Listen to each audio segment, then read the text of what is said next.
ان کو روکنا مشکل ہو جاتا ہے۔ مشہور پاکستانی سیاستدانوں کی چند حیرت انگیز کمزوریاں۔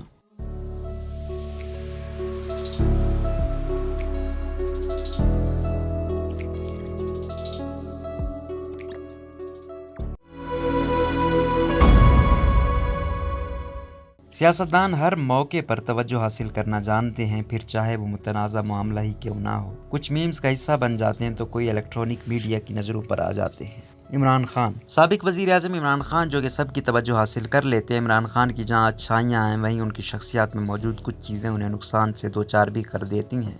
بہت جلدی دوسروں پر اعتماد کر لینا، اپنی بات پر قائم رہنا، یہ وہ چند خصوصیات ہیں جو کہ عمران خان کی کمزوری بھی بن جاتی ہیں۔ نواز شریف۔ نون لیگ کے سربراہ نواز شریف بھی پاکستان کی سیاست کا اہم حصہ ہیں، لیکن ان کی جانب سے کیا جانے والا اندھا اعتماد کئی بار خود انہی کے لیے خطرہ بن جاتا ہے، جیسا کہ سابق army chief general Pervez Musharraf کے ساتھ نواز شریف کے تعلقات۔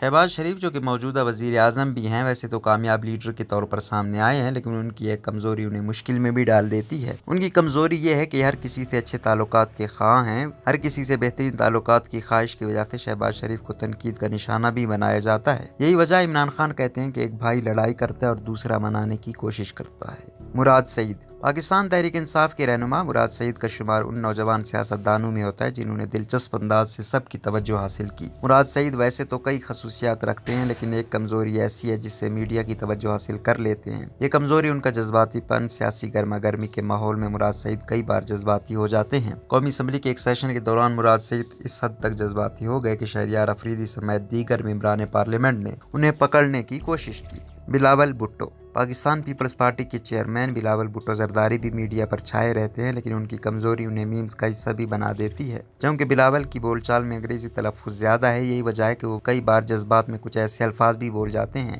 جو کہ بعد ازاں میمز اور تفریح کا ذریعہ بن جاتے ہیں، جیسا کہ کام پہ ٹانگ رہی ہیں۔ اگرچہ زبان میں اوپر نیچے ہونا تو عام بات ہے، مگر پاکستان کے اعلیٰ سرکاری عہدے کے لیے اسے کمزوری کے طور پر ضرور دیکھا جاتا ہے۔ روزنامہ قدرت کی ویڈیو دیکھنے کے لیے ابھی یوٹیوب چینل پہ سبسکرائب کریں اور بیل آئیکن پر بھی کلک کریں۔